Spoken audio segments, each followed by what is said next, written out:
नमस्कार, मैं हूं अंजलि इस्वाल और एक बार फिर से हाजिर हूं बस इसी दुआ के साथ कि फिट रहे इंडिया।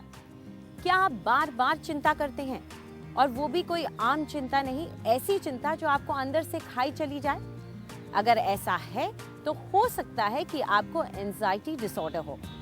हम आपको बताते हैं कि आखिर कौन से लक्षण होते हैं एंजाइटी डिसऑर्डर के। एंजाइटी एक इमोशन है, हम सब गुजरते हैं उससे।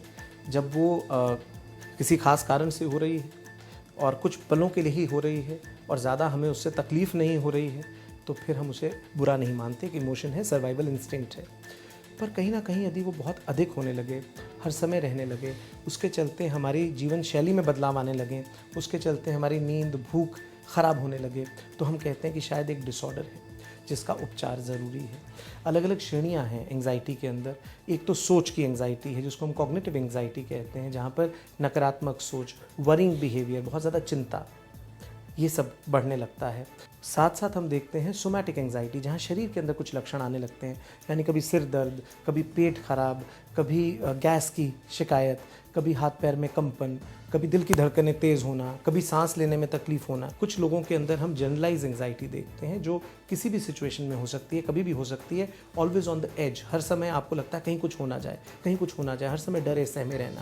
देखिए, दूसरा है पैनिक डिसऑर्डर, जिसके अंदर बहुत एक्सट्रीम फॉर्म ऑफ एंग्जाइटी होती है, बहुत तेज़ घबराहट होने लगती है। कुछ पलों के लिए वो घबराहट रहती है और फिर कुछ पलों के बाद वो एकदम से छट जाती है।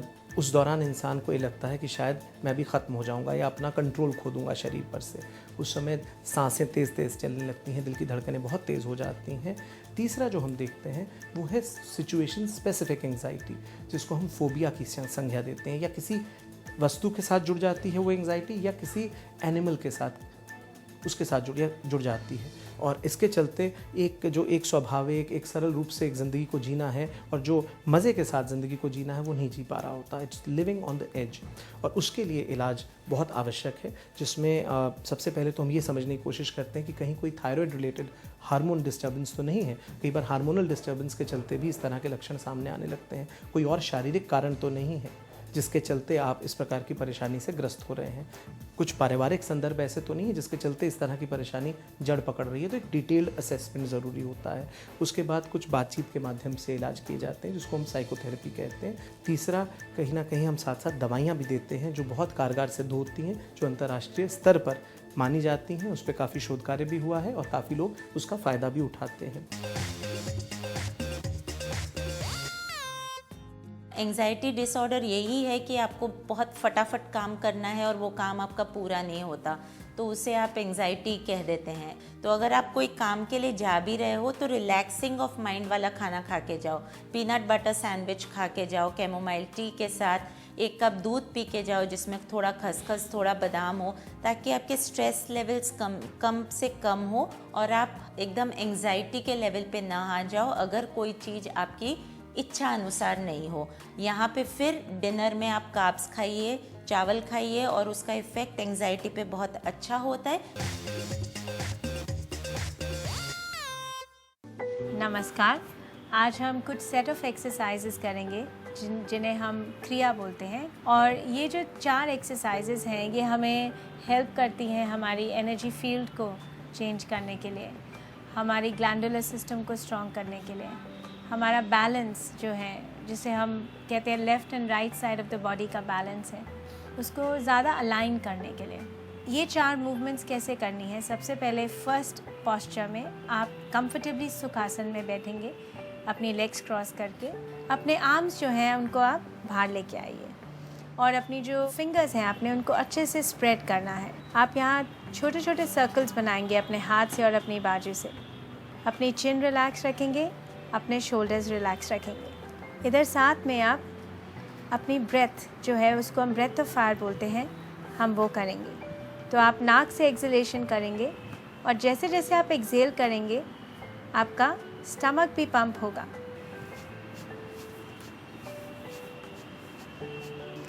इसको आप 2 मिनट तक करते रहिए। उसके बाद सांस लेते हुए इनहेल, अपने जो हैंड्स हैं वो शोल्डर्स पे टच करिए और एक्सहेल करते हुए अपने हाथ अपने नीज़ के ऊपर वापस ले आइए। आप फर्स्ट पार्ट के बाद जो सेकंड पार्ट है हम उसे वज्रासन में करेंगे। आप वज्रासन में आके कंफर्टेबली बैठिए। इसके बाद आप अपने हैंड्स पीछे लाएंगे और इंटरलेस करेंगे। और इसमें एक खास चीज़ है जिसे हम कहते हैं वीनस क्रिया। तो लेडीज़ के लिए जब हम हैंड्स इंटरलेस करते हैं तो लेफ़्ट थंब राइट थंब के ऊपर लेके आएंगे जो पीछे है। If you are a male you will take the right thumb, आप लेफ़्ट थंब के ऊपर रखेंगे। सबसे पहले आप अपना फोरहेड है वो ज़मीन पे लेके आएंगे। अब यहाँ पे अपना हेड रेस्ट करते हुए आप 3 बार सांस लेंगे नाक से। पहला बार इनहेल करते हुए, दूसरा और तीसरा। एक्सहेल करने के टाइम आप एक ही बारी में अपने हाथ नीचे लेके आएंगे। इसको फिर से देखेंगे। 1 2 3 इनहेल, एक्सहेल करते हुए हाथ एक ही बारी में नीचे। फिर आप धीरे धीरे पोस्चर से बाहर आएंगे और अपने हाथ रिलीज करेंगे। तीसरे पोस्चर के लिए भी आप वज्रासन में ही बैठे रहें और अपने हैंड्स हम 3 पार्ट्स में इनहेल करते करते अपने हाथ ऊपर लाएंगे और फिर एक्सहेल करते हुए हाथ नीचे लाएंगे। इसे कैसे करना है? ये आपका फर्स्ट एक्सहेलेशन है, नाक से एक्सहेल करना है। 2 3 एंड एक्सहेल।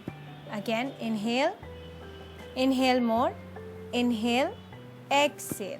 और इसके बाद हम लास्ट पार्ट पे आएंगे। तो आप कंफर्टेबली अपने आप को फिर से सुखासन में लेके आइए, चौकड़ी मार के। लास्ट में हम फाइनल पोस्चर में अपने पाम्स इकट्ठे करके नमस्कार पोजीशन में, पोस्चर में अपने थम्स जो हैं सेंटर ऑफ द हार्ट में लाएंगे और जो पाम्स हैं उनको हम अच्छे से एक दूसरे के अंदर प्रेस करेंगे। ये बहुत सिंपल है लास्ट पार्ट। आप यहाँ पे 4 पार्ट्स में इनहेल करेंगे और 4 पार्ट्स में एक्सहेल करेंगे। इसे इस तरीके से करना है।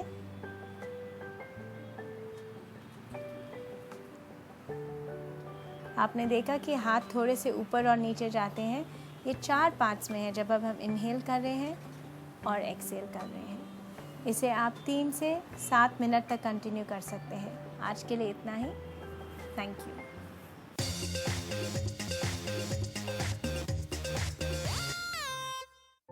नमस्कार। आज हम बात करेंगे ऑयली स्किन, यानी कि चिपचिपाहट वाली स्किन जो डल, ऑयली और पिंपल प्रोन होती है, लेकिन हर वक्त लगता है कि ये टैन हो गई है। इसके लिए हमें चाहिए मुल्तानी मिट्टी, जो हम लेंगे करीबन 2 चम्मच। मुल्तानी मिट्टी स्किन पे से ऑयलीनेस कम करता है। इसमें हम डालेंगे 1 चम्मच अच्छी क्वालिटी का चंदन पाउडर और स्किन में एंटीसेप्टिक एक्शन लाने के लिए हम लेंगे आधा चम्मच कैम्फर यानी कि कपूर। ये ध्यान में रहे कि जब भी आप कपूर खरीदें, 2 टाइप के कपूर बाज़ार में मिलते हैं। आपको फार्मास्यूटिकल कपूर यानी कि वो कपूर जो आयुर्वेदिक दवाइयों में और स्किन के लिए आप खरीद सकते हैं। इसको आप पीस लीजिए। इसको पीस के जब ये बहुत बारीक फाइन पाउडर बन जाता है तो आप इसको इस पैक में ऐड करेंगे। इसमें आप डालेंगे गुलाब जल। गुलाब जल स्किन में ठंडक देता है और एक नेचुरल टोनिंग इफेक्ट भी लाता है। थोड़ा सा पानी और फिर आप एक पैक को मिक्स करेंगे। जब ये बिल्कुल स्मूथ हो जाए, ये पैक आँख का एरिया छोड़ के लगाना है क्योंकि इसमें एक टाइटनिंग और पोर्सलिनिंग एक्शन होता है। आई एरिया छोड़ के पूरे फेस पे पैक लगा ले। जब ये बिल्कुल सूख जाता है तो ये पैक ठंडे पानी से धो ले। इसको पैक ड्राई करके आप देखिए कि आपका स्किन कितना क्लीन, टिंगली, फ्रेश और ऑयल फ्री मिनटों में हो जाता है।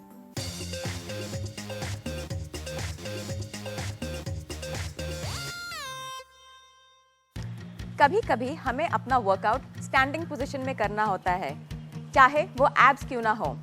तो चलिए आज हम क्रंचेस को डिच करके एक हेवी रेजिस्टेंस के साथ या लाइट रेजिस्टेंस के साथ अपना वर्कआउट करेंगे।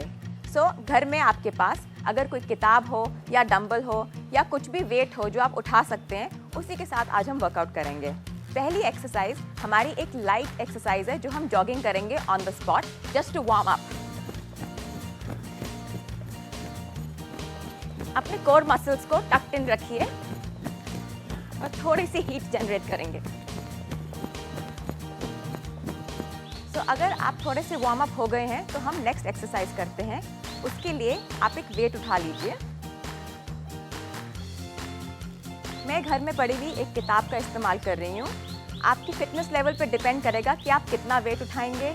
आप 1 किलो से लेके 5 किलो तक आराम से उठा सकते हैं। तो हमारी फर्स्ट एक्सरसाइज है रेनबो क्रंचेस, जो हम स्टैंडिंग पोजीशन में ही करने वाले हैं। उसके लिए आपके जो फीट है वो शोल्डर विड्थ अपार्ट होने चाहिए।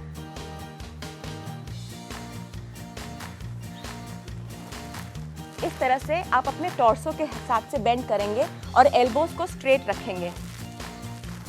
जितना वेट बढ़ाएंगे उतनी इफेक्टिव ये एक्सरसाइज होती चली जाएगी।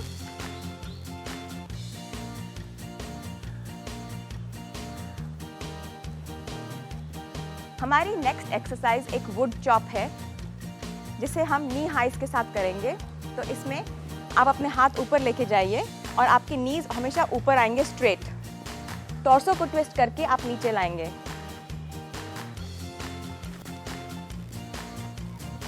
दस से 15 बार एक साइड कीजिए और फिर साइड्स को आप स्विच कर सकते हैं।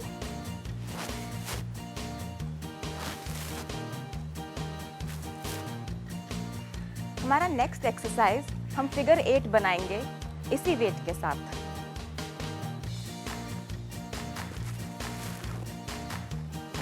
इसमें आप ध्यान रखिए कि आपके एल्बोज एकदम स्ट्रेट होने चाहिए।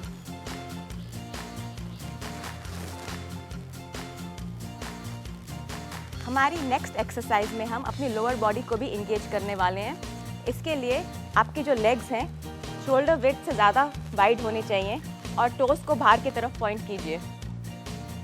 एक स्क्वाटिंग पोजीशन में आ जाइए और इसको होल्ड करना है हमको, अपने एब मसल्स को ब्रेस्ड रख के। हाथों को ऊपर लाइए वेट के साथ एंड ऑल्टरनेट साइड्स को हम बेंड करेंगे।